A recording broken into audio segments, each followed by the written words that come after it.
Hello, I'm so excited and honored to introduce to you Shannon.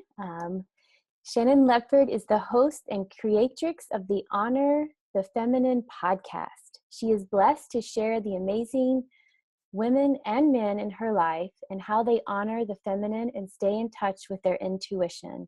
Shannon wells up with emotion when she thinks about this and the beauty it has created in her life and radiates to the world. Shannon is also the leader of an amazing group of women all over the country that impact health and inspire their communities. It feels so beautiful to Shannon to walk a sacred path with them as they enliven the leader and each other. Shannon deeply believes that there is a leader within each of us that desires to be enlivened, and share her gifts with the world. Shannon is a mama to a 3-year-old rainbow unicorn. Her daughter keeps her steeped in magic and processing life's lessons. She is the wife of her hunky husband. You can connect. Shannon is a priestess who is finding her way in all the areas of her joyous, full life. You can connect with her at honorthefeminine.com. Okay, sorry about fumbling over that. No, it's so interesting to hear someone else read the words you've written about you. Yeah. It like drops in a really interesting way. So that was really fun for me. Thank you. And yeah, I love the rainbow unicorn. I hope to meet that rainbow unicorn. She's special. I've got 2 of them myself. Well, Shannon, thank you so much for being here. I just love your podcast. So it's an honor to have you here to share your magic with the Sacred Empowerment Summit. You come across to me as a woman who really holds ritual in high regard and high reverence. So that's why I chose you for this topic. Yeah. So tell me, what does ritual mean to you? You know, ritual is fascinating for me because I have sisters in my life, soul sisters, who are innately ritual, right? They do it really innately. They live it and breathe it. That hasn't been my experience. Mm-hmm. Ritual, as it's come to me, has slowly blossomed and shown its power in my life. But I have found that as I've deepened in with ritual, it creates a lot of the magic in my life. And more than creating it, it attunes me to all of the magic that's already around me. Losing headphones. I got excited. Yeah, it's exciting. And you know, rituals become a really big part of my life in the last couple of years. Mm. And again, it's been around that continued process of attuning to all the magic that's all around all of us. Mm-hmm. That's what ritual has really created for me. Absolutely. How does it empower your life and in the service that you do for others? Well, it's become the foundation of tapping into the magic. And so the magic is, so for me, it comes in as intuition, right? And it gets channeled from the universe. And for that, I have to be, for me, as I'm getting more and more attuned to it, I have to drop into sacred space. And so the ritual helps me do that. And so it empowers literally every aspect of my life. So when I think about it, it's like the ritual is the roots to my tree. And if each one of those roots taps into different areas of my life, whether it's the different ways in which I show up, whether it's as a mother, as a wife, as a feminine leader, as a podcast host, in all of those ways, each one of those roots like taps into that and brings that magic to those parts. And ritual is the trunk of that, right? Like feeds all of those roots.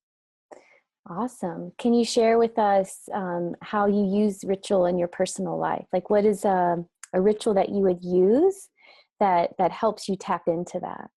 I felt into it some because at this point I have a lot of different ones. Like I have a tool bag now after a couple of years.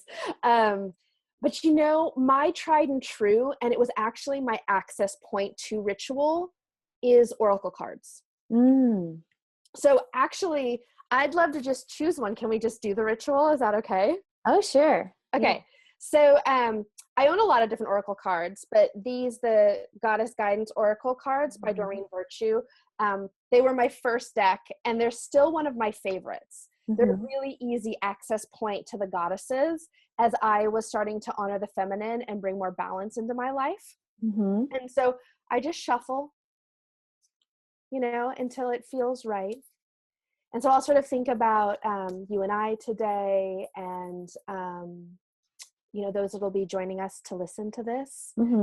For me on a daily basis, sometimes I ask a specific question, but more often I just ask who's joining me today and what messages are for me. So when I'm done shuffling, I hold them in my left hand. I put my right hand on top. I just close my eyes and I feel into if there's a specific question or if it's who's joining me today. And then I cut twice and I pull who's on top. So today it's Sulis for bodies of water. Spend time near water, such as a lake, river, or the oceans to recharge your batteries. Oh, the water. Yeah. So for me, this may indicate, I need to, maybe flow a little more, or maybe I haven't been near water, or am I feeling depleted in some way and could water help? And this may be a bath, right? An Epsom salt bath. I don't know. Yeah. But then I sort of see how it shows up during the day. Oh, that's so cool. Yeah. And then I'll just leave her on my desk for the day. To sort of as a reminder. And sometimes I have a number of decks, and sometimes I'll just choose one, and sometimes I'll choose many. And I chose cards before we started, and they were from different decks. So this is a Kuan Yin. Wow. And then this is from the Isis deck. Oh my gosh, those are powerful. Yeah. So yeah, I do this basically daily in the morning as I start my day. And it's very interesting because my schedule over the last couple of weeks has been what I call wonky, right? I was on a 5-day retreat that cut a couple of weeks short, and then my husband and I went away, and then like in midweek, and then my daughter was on the Rainbow Unicorn, had spring break this week. So I have been, you know how it gets. Yeah. You juggle all of these balls, and it gets wonky. And so I have found that as that happens, sometimes I'll get away from my ritual. And I've been really conscious this week about at least spending the time to come into this space that is my office, that's my sacred grounding point in our home, and at least pick a couple of cards. If that's all I do in here, because the schedule is, fluctuating right now. So yeah, it's a beautiful touchstone to come back to. And that's what I love as well. Oh, I love that. So tell me, I'm really curious. This is a question that I hadn't planned to ask, but I want to hear, because I also think it'll be good for the audience to hear a little bit more about your podcast. Sure. How was that born for you? And I would imagine you have a ritual around that too. I do. Right? Yeah. So how did the podcast come into your life? So that business that I was talking about, where I get to spend time with women and in feminine business, right? I realized a couple of years into that business that I was dragging it along, and I actually didn't like that business. But a light bulb went off, and I realized it wasn't the what. I loved the what. I just didn't like the how. So my idea was like, I'm going to move on to something else. But the truth was, I was going to take my how, my masculine, drag it along, bulldoze my way how into whatever I was doing. So at that point, I started to look for a different way. And a sister who I'd known for 15 years came back into my life, and she'd been really into feminine leadership and sister circles. Her name's Sora, Sora as well. Yeah.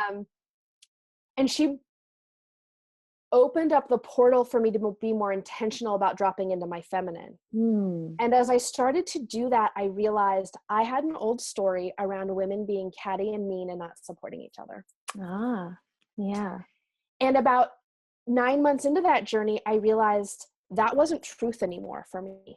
I had amazing sisters in my life that were really supportive. Even as I talk about it, I get chills. Like it was so potent in my life.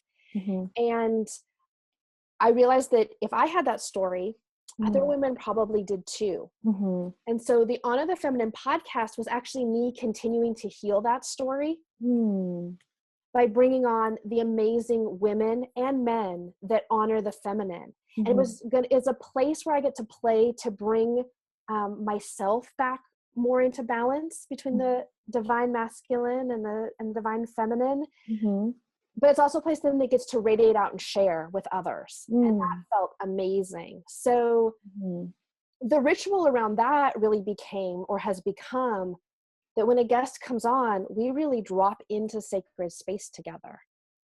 So I pull a card before each podcast. Mm-hmm. I really sit down and center and ground myself with a short grounding meditation. Mm-hmm. I will bring, I have this stone with me today. This is this is an apatite. This is my favorite stone of the moment. So he's with me a lot right now. And so that grounds in.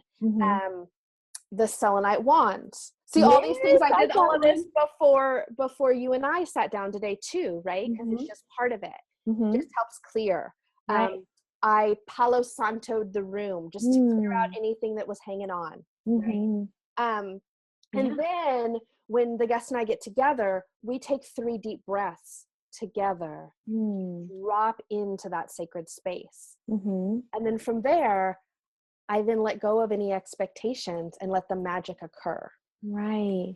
Yeah. Very intentional. Yeah, it's all very intentional, but it all grew out really organically. Right? It's not as if I sat down and was like, I need a ritual for this. Right. Yeah. It was more like, here's how I want to feel when I drop in with a guest for the podcast.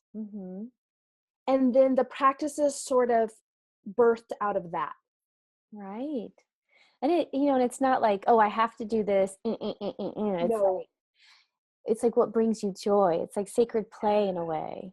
Absolutely. Effortless. It's like, it's just what you naturally want to do. It's not like you have to. There's no dogma, right? In the ritual. It's like all from your heart and intuitively guided. And because I have plenty of things that I feel like I have to do every day, right?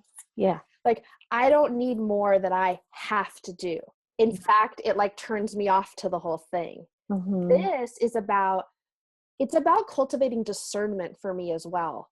What feels good today? What feels like it will feed me today? Right? Yeah. And so that's why it's been really fun to have a number of oracle decks, right? What feels good today? And starting to collect stones and rocks that are meaningful. Who is joining me today? Right? All of these things, like tapping into a couple of different grounding meditations. So what feels good today? Yeah. What brings us joy? Yeah. Oh, that was so beautiful. Thank you, Shannon. Yeah, you're welcome. So how can people reach you? I know I mentioned it earlier, also be in the write-up, but I also like to hear it from you. Yeah. So you can come over to honorthefeminine.com.